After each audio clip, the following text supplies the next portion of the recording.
Merci d'avoir choisi la radio-télévision diocésaine Wizani pour vous informer, mesdames, messieurs. Bienvenue dans ce journal. Voici les principaux titres.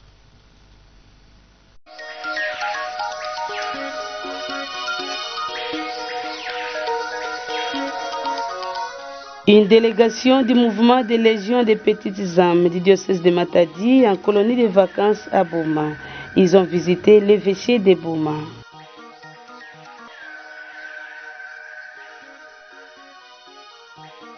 Gabriel Luzolo, c'est son nom, un jeune malentendant, étonne bien des personnes par des œuvres d'architecture qu'il réalise.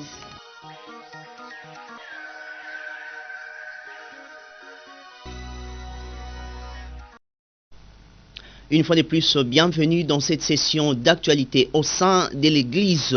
Une délégation du mouvement de la Légion des Petites âmes du diocèse de Matadi, précisément de la paroisse Saint-Gérard à Minkondo, en colonie de vacances à Boma. Ils ont visité l'évêché de Boma. Reportage d'Élysée Kembe et Arnaud de Soko.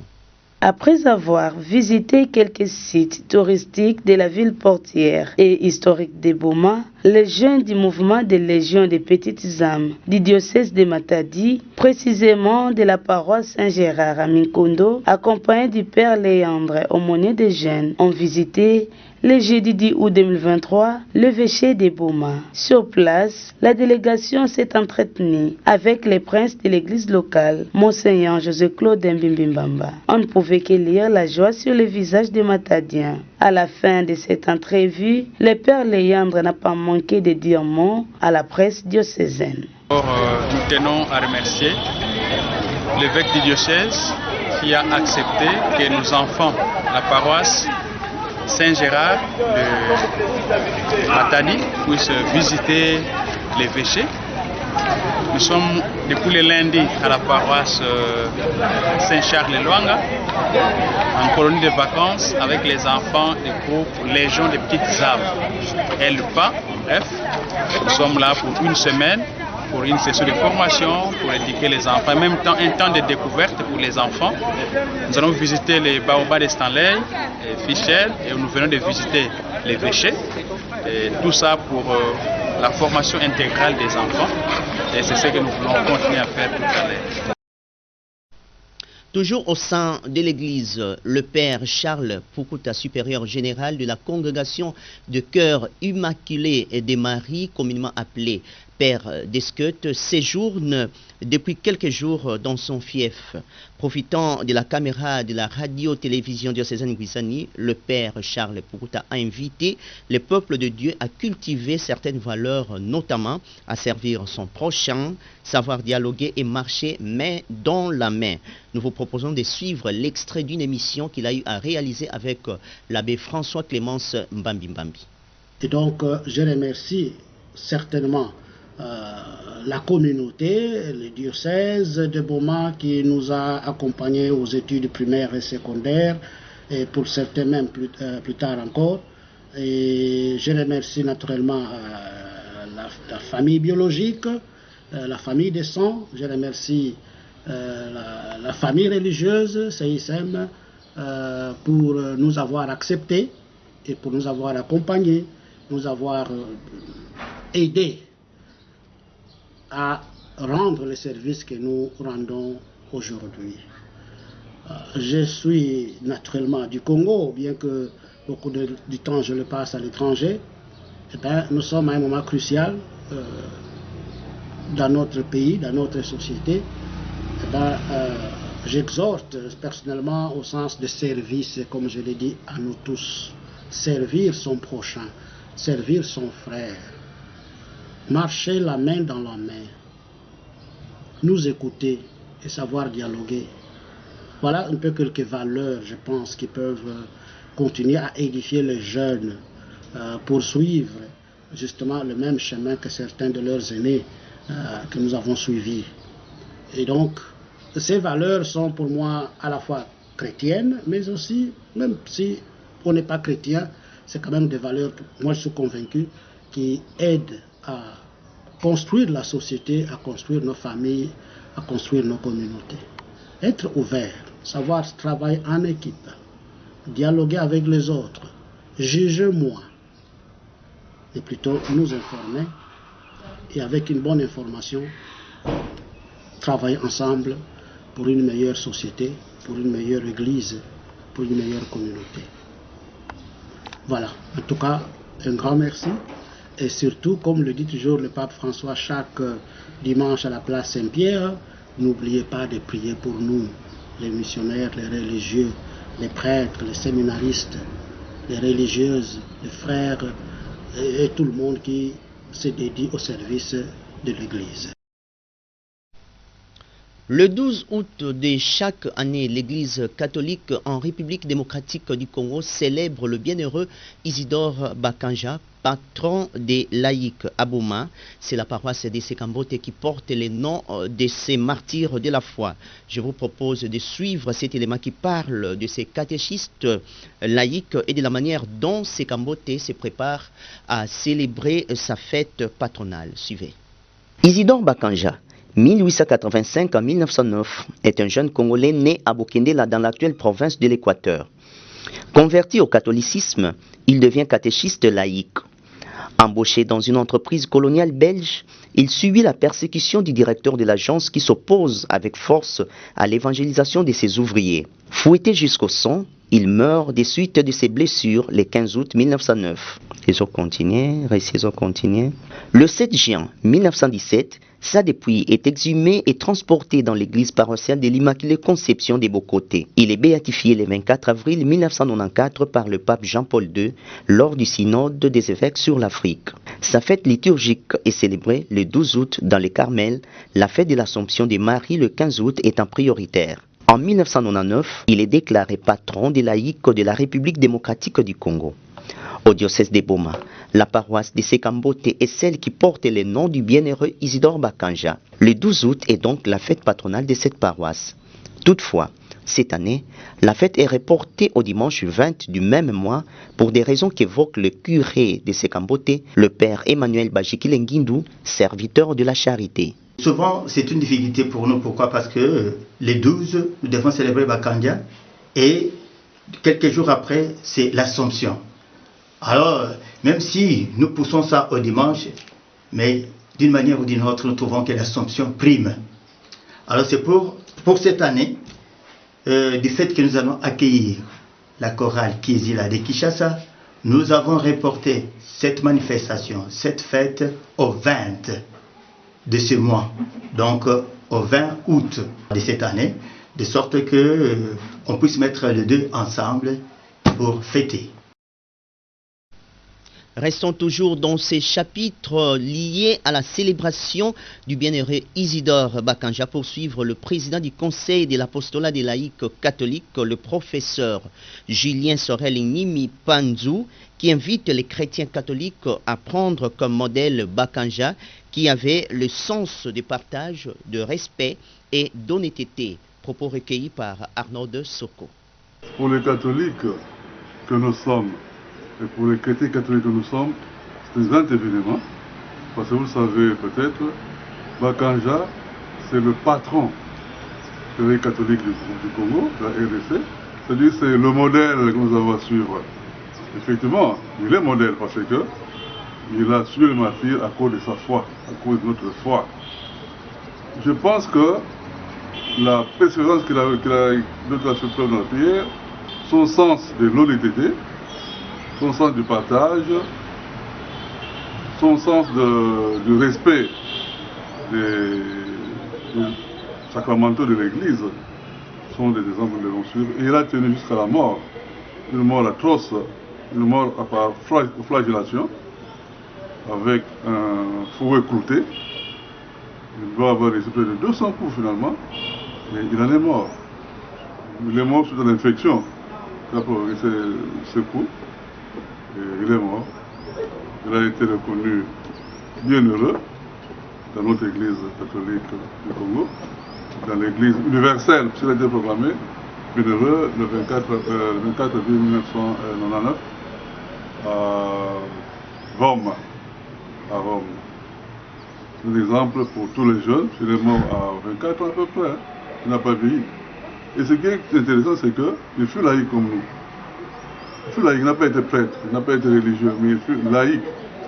Et bon, il a fait son travail de maçon, de boy, de maçon. Et ça lui a permis aussi de rencontrer vraiment des gens qu'il a évangélisés. Nous tous, catholiques, laïcs de la RDC, nous avons Bakanja comme modèle, comme exemple à suivre. En ce qui concerne la journée qui est dédiée, n'est-ce pas, aux laïcs, journée de laïcat, le 12 août, je pense que ça devrait nous inciter à réfléchir un peu sur notre position nous-mêmes dans l'Église, ce que nous voulons de notre Église, sur notre foi personnelle. Encore église, ce dimanche 13 août 2023, Monseigneur l'évêque José-Claude Mbimbimbamba présidera la messe de la fête patronale de la cathédrale Notre-Dame de l'Assomption et la célébration des professions religieuses et jubilés des sœurs servantes de Marie d'Eboma. La radio-télévision diocésaine Nguizani est prête à couvrir cette activité en direct sur sa page YouTube et sur ce, l'abbé François Clémence Mbambi, chargé de la ligne éditoriale, invite le peuple de Dieu à s'abonner massivement pour suivre l'intégralité de la messe. Suivez. RTDL, radio télé diocésaine Nguizani, qui accompagne bisalo ya libundu. Na kati ya libundu kaka fe kasipeli yose na kila kuluta na kati ya nkangu baada ya nchambi kuzabikisa yao na baninga mutibina FTDN kile kisengo kisa alisaka samu na kuakompanye kisalu yayi ya kuyami kisa sangu ya mbote pilina betufua na tebu santima kuzabikisa yao ti ba avancer mekuma mingi ya mekuma ti na niveau ya internet pe na niveau ya YouTube. Donc invitation ken samu na bampangi nyonso zona langakana événement yayi ke vwanda dimanche yayi ya bapyangu pe ba jubilé ya bampangi ya betu ya bamamelo pe yao kaka fe ya kele tiba événement nyonso kila kulandakana na kati ya libundu ngebaka 20 ans ya kukuizila pana ya kila kulutila ngele laka langa yao konso kwandi kisika ina ngei kele na incha ya mvimba na partir ya telefoni ya ngeyo ngemekota na Google ngemeklike kaka RTDN pekuna kebebanga langa evénement yina samuti ya keluta en direct pepidina betkona tubila bampangi nyonso ti ya kele kaka fe ba événement ya libundu ba mambo ya ngeyo anniversaire ya ngeyo odikwela ya ngeyo okolation de grade ya ngeyo ba mambo nyonso kwani betkesi kilaka koso kilomo kesangisaka baninga ngeso na ti ya luta en direct balanga yao na incha ya mvimba kile ndaka kuisa kwa na RTDN kebesolo na beto pebetke zaba wapu mutindu kusalisila ngeyo samu ya luta en direct ya YouTube ya RTDN ya wina invitation betkina kulancer na bampangi nyonso bayina zona ti RTDN salisa bawu na ba activité ya bawu. Et pour terminer ces chapitres liés à l'Église, mesdames, messieurs, sachez que 3 jours durant, les membres du renouveau charismatique catholique de Kinzao Mbwete sont en retraite autour du thème « L'attachement au ministère divin », thème développé par le berger du renouveau de la cathédrale Notre-Dame de l'Assomption, ingénieur Oscar Condé. Le lycée technique Kiese sert de cadre à cet exercice spirituel. Élisée Kembe et Arnaud de Soko signent ce reportage. La retraite, c'est un moment de se retirer de ce qu'on a toujours fait pour être en dialogue avec le Seigneur, mais aussi son moi profond, afin de se ressourcer spirituellement et continuer la vie avec un nouvel élan. C'est dans cette optique que le membre du renouveau charismatique catholique de la paroisse Notre-Dame du Sacré-Cœur de Jésus de Kinzamvouité se retrouve au lycée technique EC pour suivre les enseignements autour du thème « L'attachement au ministère divin » tiré du livre Ruth 1 à 5, avec comme sous-point « L'appel au service du Seigneur, comment savoir que je suis appelé » et l'appel divin et non humain. Pourquoi le choix du thème? Tentative de réponse avec l'orateur, le berger du renouveau charismatique de la cathédrale Notre-Dame de l'Assomption, ingénieur Oscar Condé. Le thème en soi montre déjà lorsque une personne veut vous parler de l'attachement, cela veut dire que quelque part il y a des engagements, il y a des désavouements et autres. Et c'est ce qui fait en sorte que nous puissions développer ce thème-là pour faire voir aux gens que quand on est attaché au Seigneur, il y a un prix. Il y a un prix. Et pourquoi on doit être attaché au Seigneur? C'est un peu dans ce sens-là que j'ai pris ce thème et en train de les développer. Pour ce qui concerne nous, la communauté de Boma, j'ai retenu une chose, nous devons être attachés au Seigneur. Et là même, nous parlons même l'attachement qu'avait, l'engagement qu'avait Saoul, hein, l'appel de Saoul, qui, n'est-ce pas, il est devenu Paul. Mais cet appel-là, le Seigneur l'avait déjà appelé, marqué dans les mains, hein, malgré tout ce qu'il faisait là, mais le Seigneur l'avait quand même appelé. Et aussi, nous savons que le Seigneur, il appelle dès le ventre de nos parents, en étant même embryon, le Seigneur nous appelle. Alors nous devons savoir que celui qui sert le Seigneur, il ne meurt pas au fait. Découvrons plus un jeune malentendant du nom de Gabriel Luzolo, ressortissant de l'Institut Florencia, étonne bien des personnes par des œuvres d'architecture qu'il réalise. Il s'est livré ce vendredi 11 août à la presse diocésaine. Suivez.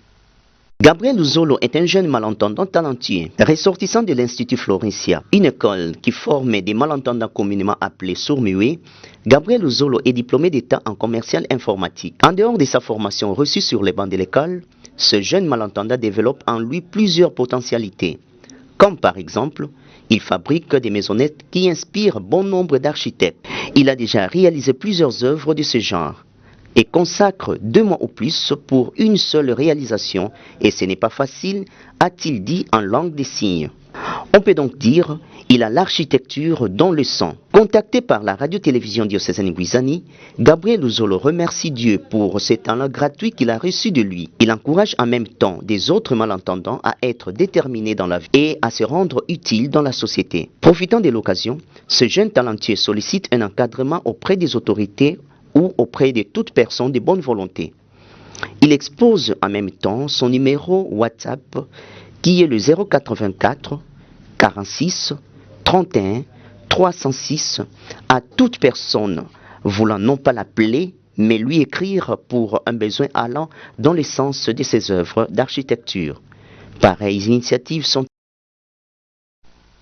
Pour terminer ce journal, la paye de juillet des enseignants vient de susciter une grande colère dans les chefs d'un bon nombre d'enseignants de Boma. Une différence de 80 000 francs congolais constatée dans les comptes des professionnels de la craie blanche. 45% des salariés viennent de bénéficier d'un ajout de 80 000 francs congolais et les 55% autres, leurs comptes n'ont pas connu une augmentation. Mercure 3 dit, enseignant de son État exige la normalisation immédiate en donnant les 80 000 francs congolais à tous les salariés et demande au gouvernement de payer les NU pour préserver la paix sociale avant la rentrée scolaire qui se pointe déjà à l'horizon. Suivez. Le secteur de l'EPST est miné par plusieurs problèmes. Et nous, en tant qu'enseignants, on attendait des solutions. Entre autres, la paye de nos camarades NU et l'uniformisation des salaires entre les enseignants de Boma et Matadi. C'était parmi nos revendications. Mais bizarrement, au lieu que l'État trouve des solutions, l'État vient de créer encore une autre confusion en ajoutant 80 000 à certains camarades qui œuvrent dans certaines écoles de la ville de Boma et laisser le même montant pour nous autres. Nous nous posons la question. L'État veut que le climat soit apaisé ici à Boma, dans la famille éducationnelle, ou bien qu'il y ait toujours des tensions. C'est pourquoi nous disons, nous ne sommes pas contre nos camarades qui ont reçu les 80 000 parce qu'ils n'ont mené aucune démarche pour nous exclure. Mais nous demandons qu'on puisse donner dans l'immédiat 80 000 aussi aux amis enseignants qui n'ont pas reçu les 80 000 et qu'on paye aussi les NU. Et c'est l'unique condition qui va permettre une rentrée apaisée. Si on considère que nous sommes des sous-enseignants, dans ce cas, nous, si on ne nous donne pas les 80 000, nous allons rester à la maison, que nos amis qui ont reçu les 80 000 reprennent le travail. Donc c'est pourquoi nous lançons un appel à l'unité, que tous les camarades enseignants, nous disons que nous devons être unis, parce que c'est un piège.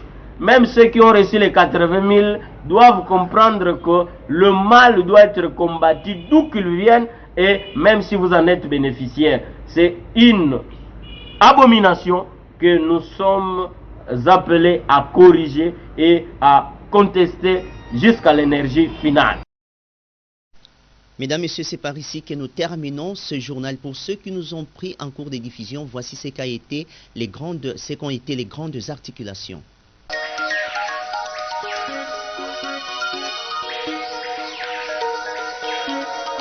Une délégation du mouvement des Légions des Petites âmes du diocèse de Matadi en colonie de vacances à Boma. Ils ont visité l'évêché de Boma.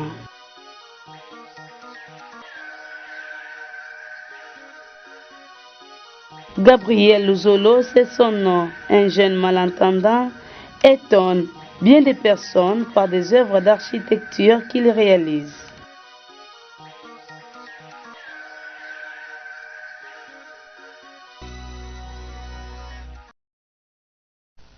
Fin de ce journal, merci de l'avoir suivi et surtout, n'oubliez pas de vous abonner sur notre chaîne YouTube. Portez-vous bien.